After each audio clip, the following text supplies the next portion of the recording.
Jairo, es decir, pasamos de 4 meses intensos de protesta en Venezuela, sí, protestas que se han diluido.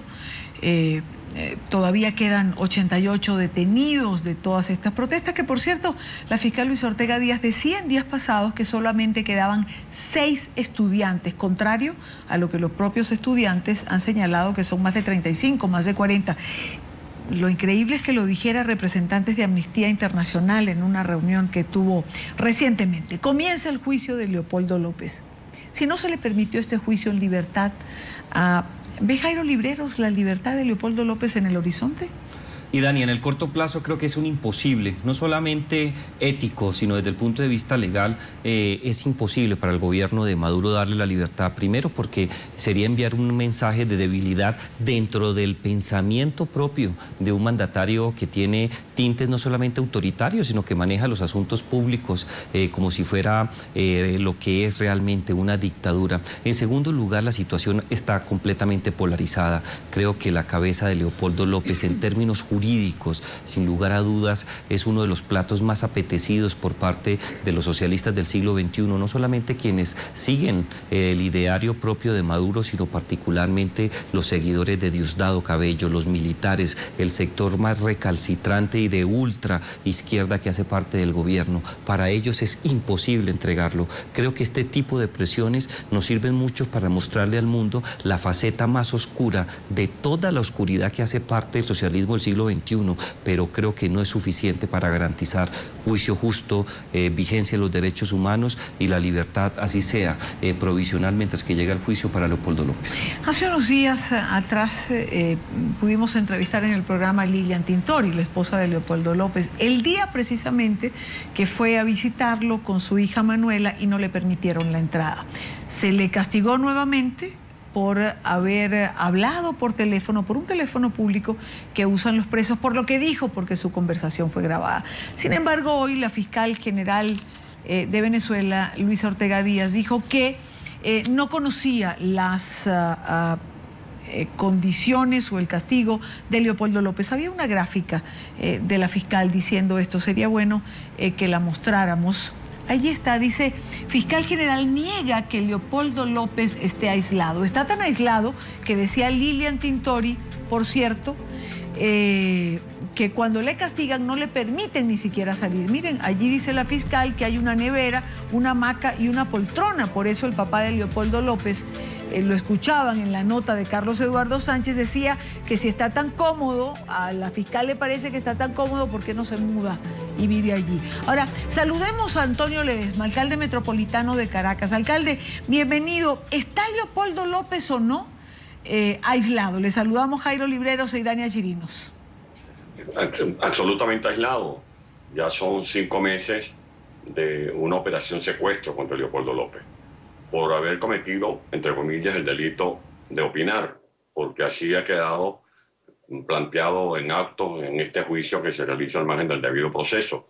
En 1948 se aprobó la declaración y uno de los puntos que vale la pena subrayar es que allí se consagró el derecho de opinión, el derecho de expresión, y eso es lo que le están cobrando a Leopoldo López, su derecho de opinar sobre la situación política del país. Pero como quiera que la fiscal ha dicho que Leopoldo López está en perfectas condiciones, que está prácticamente en una suite en la cárcel de Ramo Verde, bueno, yo quiero retar a la fiscal. Yo aprovecho esta oportunidad de este medio de comunicación a través tuyo, Dania, de proponerle a la fiscal que permita que una comisión donde esté el cardenal Urosa Sabino, donde esté, por ejemplo, el licenciado Tineo Guía, presidente del Colegio de Periodistas de Venezuela, y, por ejemplo, la canciller de Colombia, que se involucró en representación de Colombia en esa mesa de diálogo el 10 de abril pasado, que vayan a Ramo Verde, que permitan que vaya esta comisión o que permitan que mañana vayan los periodistas y que los periodistas de todos los medios se presenten en Ramo Verde y vean si realmente Leopoldo López está allí feliz, que tiene allí una cárcel alfombrada, o si es cierto lo que ha venido denunciando su padre, su madre, Lilian Tintori, que no lo dejan ver, que lo tienen aislado, que no permiten incluso que sus hijos lo visiten con la regularidad con que debería estar un preso, en este caso un preso político como es Leopoldo López. De Ledesma, buenas tardes. Me llama mucho la atención la confianza que usted le tiene, no solamente a una comisión de expertos, en teoría objetivos, sino de manera especial al gobierno de Juan Manuel Santos. Maduro es una de las personas que está impulsando la candidatura del expresidente Samper colombiano para la Secretaría de la UNASUR. ¿Usted sí cree que Colombia está dispuesto a ser parte de una comisión independiente para mirar las condiciones mínimas de vida y de integridad de Leopoldo López en una cárcel? Es que tanto la canciller de Colombia, o sea, el gobierno de Colombia, el gobierno de Ecuador, el gobierno de Brasil, quedaron en entredicho. Los dejó muy mal el gobierno de Maduro, porque estas tres cancillerías se involucraron en la mesa de diálogo que se instaló el 10 de abril y que lo que ha terminado es con más presos, más torturados, más perseguidos, más intimidación a los medios de comunicación. Y no se trata de que uno confíe o no, simplemente el gobierno dice que Leopoldo López, junto con los estudiantes y todos los presos políticos en Venezuela, disfrutan de sus más elementales derechos humanos. Nosotros tenemos información y razones para decir que eso es absolutamente falso. Pero como quiera que no queremos colocarnos en esa franja de quién dice o no la verdad, pues bien, que permitan una comisión, que permitan que vayan los medios de comunicación, que vayan los periodistas, que permitan que entre allí un periodista de NTN 24 y ustedes, por ejemplo, con una cámara y pueda filmar para que la gente vea si nosotros estamos mintiendo, si está mintiendo la señora Lilian Tintori, que es la esposa de Leopoldo López, o si está mintiendo la fiscal general de la República que habla en nombre del gobierno. Alcalde, por otra parte me gustaría preguntar, hay una gran polémica a raíz de unas declaraciones de Ramón José Medina que se produjeron hace unos días atrás. Ahora yo le pregunto a usted, ¿hay un plan de la oposición para sacar a Leopoldo López? El plan está en la conciencia de los ciudadanos, la inmensa mayoría de los ciudadanos. Desde luego que debería haber una declaración cada día más acentuada.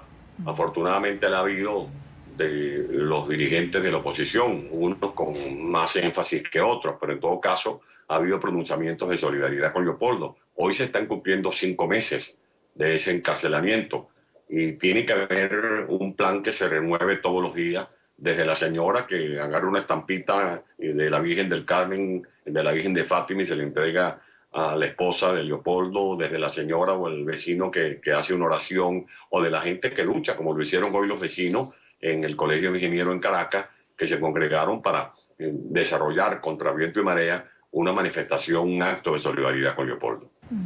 Ahora, la oposición venezolana no está en su mejor momento, es decir, no lo digo yo. Cuando uno lee la prensa venezolana y ve las descalificaciones públicas de unos con otros, ¿en qué momento se rompieron las alianzas, alcalde? ¿En qué momento la oposición venezolana comenzó a transitar este camino de desencuentros entre unos y otros, que no es la mejor opción, es decir, para confrontar el gobierno de Nicolás Maduro? Yo creo que el 10 de abril, porque aún en el mismo mes de febrero, cuando los estudiantes desarrollaron las manifestaciones, con distintas tonalidades, allí nosotros estábamos presentes. Y digo nosotros, me refiero a la oposición. A la movilización del 12 de febrero que ustedes descubrieron, que se inició en la Plaza Venezuela. Allí estábamos María Corina, Leopoldo, pero también estaba Capriles y estaban representantes de distintas fuerzas políticas. El 18 de febrero, cuando se fue a entregar Leopoldo, nosotros lo acompañamos, y me refiero a nosotros, a todos los miembros de la unidad. Luego, el 22 de febrero, se hizo una concentración pública en la que hablamos distintos representantes de la Unidad Democrática. La desavenencia se puso de bulto el 10 de abril, cuando nosotros no es que nos negábamos a dialogar, simplemente planteábamos lo que recientemente divulgó Capriles públicamente, que para poder dialogar con el gobierno había que tener por lo menos la garantía mínima de la liberación de los presos políticos. Ahora, en alguna parte también he leído que se prepara una reunión de la Mesa de la Unidad ampliada, es decir, con la presencia de Voluntad Popular, de Alianza del Bravo Pueblo, que es, por ejemplo, su organización política, y otros factores opositores, como María Corina Machado. ¿Esto es así? Es una sugerencia que hemos hecho. Yo he presentado incluso un decálogo a consideración de los compañeros de la unidad. Creo que esa reunión no puede demorarse. Es indispensable que hablemos con sinceridad, que nos involucremos en un encuentro sin límite de tiempo. Digo sin límite de tiempo, que hablemos hasta que logremos la articulación de una estrategia común para poder lidiar con este régimen, que es un régimen sin duda alguna autoritario.